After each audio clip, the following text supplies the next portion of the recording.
And I don't want anybody at all in the world, to ever see something like that again. Nobody should do that. No, what I'm saying that this hurricane had a tornado in it. You know, because while it hit on my roof. I feel when it's begin to spin, like you want to spin the roof off. And to one extent, I had to put my 2 fingers and close my ears, you know, because it was too much a sound. When I do look, I see galvanize flying like papers all over the place. Yeah. So this have a tornado in it, you know. Okay. Mm-hmm. Yeah, I'm making the point that this was such of a extraordinary thing that years gone by. In 1955, we had one that is called Janet Hurricane, which my mother and other senior citizens spoke about, and that was like a disaster. But when we come look at this one that happened now, there is nothing in comparison, because the wind was what they call in this one a Euroclydon, meaning it was coming from every angle, right? And so this is exceptionally high or dangerous than the Janet Hurricane. Captain Bagger from Union Island, I suffer quite a lot. I lose boats, I lose my shop, I lose my house roof, I lose everything. I see the wind, and I can tell you, brother, I saw wind, natural wind, and I ain't going through that again. I can't, not in my life, I will never.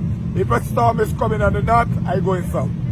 If coming on the south, I go in north. Never in my life I will ever try to go through that again. No experience like that you could never believe. This wind is worse than the devil. It's worse. You hear everything in that thing, and you can't explain to it. And I don't want anybody at all in the world, to ever see something like that again. Nobody should do that.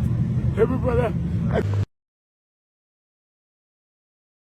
I think one of the things that stands out a lot on Union Island is the greatest disaster is in the roofs.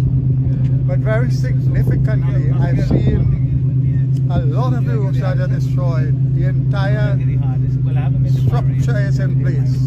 The thing that is missing is the galvanized sheets. And you see these galvanized sheets wrapped up around trees and lampposts and so on like toys.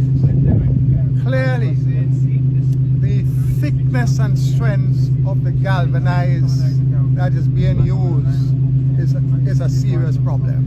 There's evidence that the screws, and you can see it there, the galvanized nails are there, the screws are there, the lads are there. All that's missing is the galvanized sheets. It means that the wind simply rips the sheet off and pulling it out of this, no matter how big the head of the nail or the screw is, it simply lifts it off. So clearly the problem, the fault is with the thickness and strength of the galvanized being used.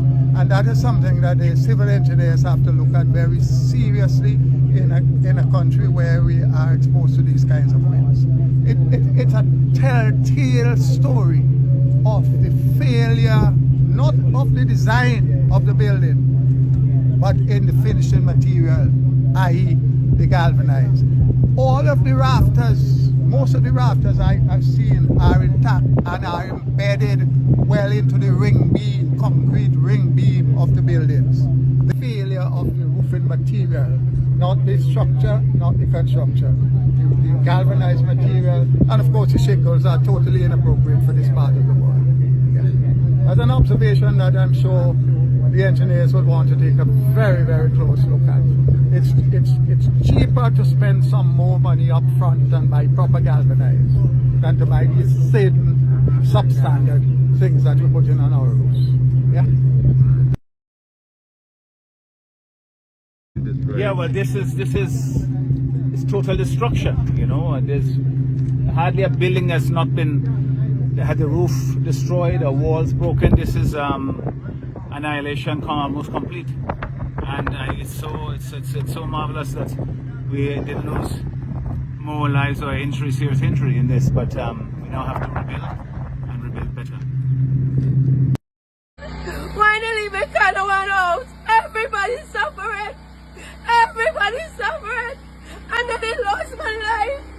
don't know why I don't want to leave Canouan out and only saying this Myro and Union Mashup. Why they treating we like this? Why they waiting for the investors? Take a look around here. Take a look around. Look what is state of this place, man. Why they doing this to us, man? We deserve better than this. We have no food. We have no water. We have nothing. It's since Monday. Since Monday, today is Thursday. And we don't have nothing. Why they treating us like this though? I'm tired. I can't live like this no more. I seriously can't live like this. I just want to leave this place. Anybody who said this new experience is a wicked person. He mentioned Myro. He mentioned Union Island. 90% of our island mash up. Nobody have nowhere to sleep. They say they have shelters. All the shelters mash up. It's under the tent we sleeping since Monday. Why they treating us like this? We want help. We really need help and somebody needs to help us. This is a very emotional time for me right now. I don't even know where to start because we're here at the shelter. Hurricane Beryl, you know, we mash us up. We don't have anything remaining here on the island. I should say 90% of the island is destroyed. I'm sitting here in a shelter with my children. As you can see, this is where we are. I lost my home. The roof is gone. My business. Oh, everything is destroyed, just gone. It's really hard for us here now. Everybody on this island here, we have no water, we have no food, nothing, we have no clothes, everything was just destroyed, everything was gone.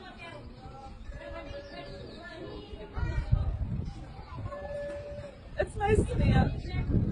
It's my daughter. Look, this is how we are. This is how we are here. You know, no shoes.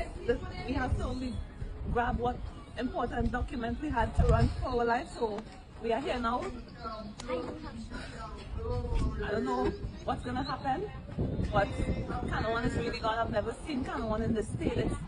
Everything destroyed right before our eyes, you know, and it's really, really devastating. It's taken an emotionally wreck on our life. Oh, this is balance. Yeah, it's crossed by bare necessities. This is it. It's total destruction, devastation. Wow. This was a shock.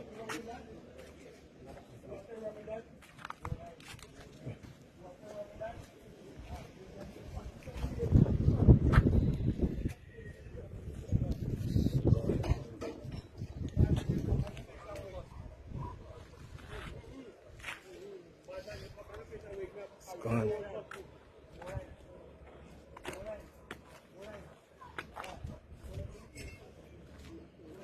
This house was recently renovated. Still standing. It's totally devastated, destroyed.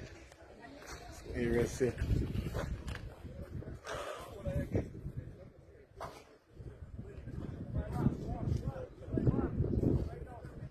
Just walking, bags.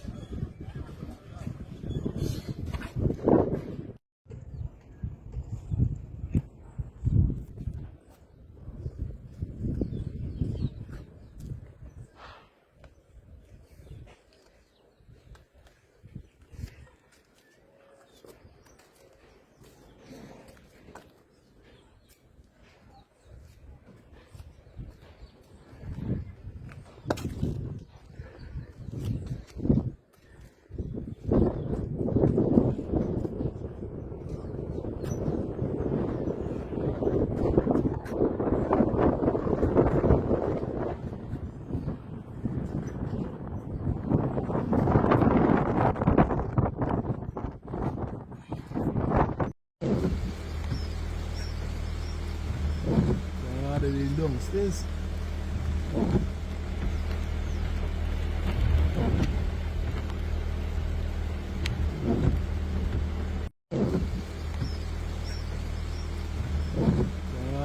downstairs.